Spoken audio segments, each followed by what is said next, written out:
For 5 years, I paid every bill for my parents while my sister did nothing, but when they laughed at my one request to babysit, I finally cut them off, and days later, they were crying and begging outside my house.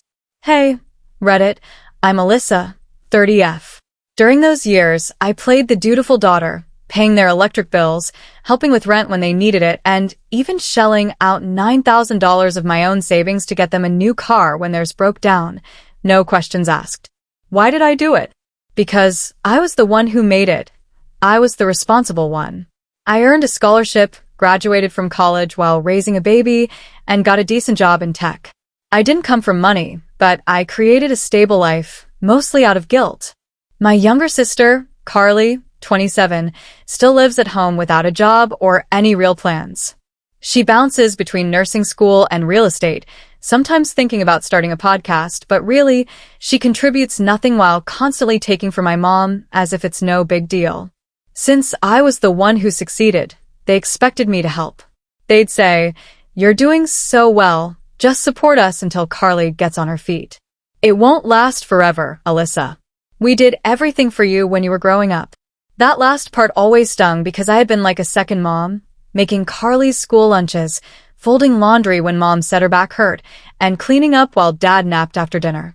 When I got pregnant at 22, I thought maybe I'd finally earn some respect. Sure, I expected some shock, but maybe a bit of support too. Instead, mom said, "Well, looks like you're stuck now. Guess you won't be traveling the world like you always dreamed." But I made it work. I had Ellie, my bright and funny daughter, and built a life for us. I rented a 2-bedroom apartment, got promoted twice, and never once asked them for anything. In fact, I kept giving them money. Each month, I sent $3,800 to their joint account to cover rent, groceries, gas, internet, and even random things for Carly, plus birthdays and anniversaries. That's nearly $46,000 a year, over $225,000 in 5 years. Enough for them to buy a house or start a retirement fund, but somehow it was never enough. A few weeks ago, my team lead invited me to a big overnight leadership retreat. It wasn't mandatory, but it was a huge opportunity. My regular babysitter was out of town, and my backup caught the flu, so I called the people who should have jumped at the chance to spend time with their granddaughter. I asked, "Can you watch Ellie tonight? Just for one night? She'll be asleep by 8. I'll drop her off and pick her up in the morning." There was an awkward silence, then my mom said, "We're not your servants." Dad even chuckled. Mom added, "This is why we always said you needed to learn boundaries. Just because you help out doesn't mean we owe you." I couldn't believe it. Owe me? I was just asking for help for my child. Mom laughed again and said, "Carly already has plans. We're tired. You'll figure something out. You always do." Then she hung up on me.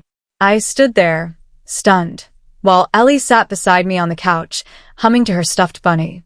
She looked up and asked, "Grandma said no?" I nodded. "Okay," she whispered, "we can stay home." I smiled and kissed her forehead. "No, baby. You're still going to have fun. Mommy's going to fix this." So I found an emergency sitter, went to the retreat, worked hard, and nailed my presentation. I came home to find Ellie safe and sound asleep, but something inside me had shifted. It wasn't out of anger or heartbreak, but clarity. I realized I'd been supporting people who didn't even care about me, just what I could provide. So I stopped. I didn't announce it, didn't yell, didn't even send a text. I just acted. The next morning, I opened my banking app and canceled the $3,800 auto transfer that had been going to their account each month. Rent, utilities, groceries, random Amazon orders, gone. I blocked their numbers from Ellie's daycare emergency contact list and told my accountant to freeze my family support payments. Then I wrote a simple message. "Since I'm apparently not part of the family unless bills are due, please don't contact me moving forward. Good luck." Instead of sending it directly, I posted it in our family group chat for everyone to see, including my aunts, cousins, and even my grandmother, who still typed in all caps. Then I left the group chat. Carly texted me within minutes, saying, "WTF, Alyssa? Are you really mad over one night?" Then Mom chimed in, "This is deeply disrespectful. Your father is crushed. Crushed? Like when I asked them to babysit and they laughed. I stayed silent. Carly sent a voice message later, sounding urgent. If you don't help, Mom and Dad can't pay the utilities this month. They'll be in the dark. Do you want that? I actually laughed when I heard it. 3 adults couldn't find $3,800 between them? Even if they couldn't match it, couldn't they at least pitch in half? They'd gotten so used to relying on me that they didn't even know how to manage on their own. I thought that would be the end of it. Let them sit in the dark for a while. Maybe it would wake them up. But 4 nights later, I heard a knock on my door. I peeked through the blinds and froze. It was them, Mom, Dad, and Carly, standing outside in the rain without umbrellas or jackets, putting on a sad performance. I opened the door, just a crack. Mom's mascara was running, and Dad, who used to iron all his shirts perfectly, was wearing a stretched-out hoodie I'd given him 3 Christmases ago. Carly stood back, arms crossed, visibly shivering but still trying to act annoyed instead of embarrassed. Is Ellie asleep? Mom asked quietly, trying to peer in. What are you doing here? I responded coldly. Dad cleared his throat and said, The power's off. The fridge isn't working. We can't even charge our phones. Your mother's been crying for days. I replied, So cry in the dark. That's what you told me to do, remember? Carly stepped forward, saying it was ridiculous, and I should just pay for 1 month and sort it out later. I blinked at her. 1 month? I gave you 60. 60 months of full support while you did what exactly? Painted your nails and slept until noon. Mom's voice broke and she said, We didn't mean what we said. We were just tired. I cut her off. You laughed at me for asking one small favor, a single night for my daughter. Dad looked down and they started saying things like, We miss her. We miss you. I almost faltered, but then Carly hissed, You really want your parents to live like beggars after everything they've done for you? And that's when it all clicked. They didn't miss me. They missed my money. I looked them straight in the eye and said, You'll figure it out just like you told me to. And I shut the door. Through the peephole, I saw them standing there in stunned silence. Mom was sobbing, Dad had his arm around her, and Carly was kicking the porch railing in anger. I didn't feel satisfied or powerful. I just felt free.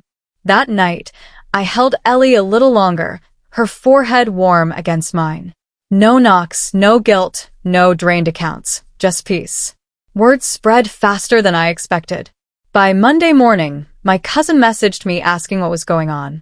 Apparently, my parents called Aunt June, crying that I had abandoned them. Abandoned? I couldn't help but laugh. I hadn't abandoned them. I just stopped paying for their lives. But to them, money equaled love, and now that it was gone, so was I. The guilt trip started rolling in.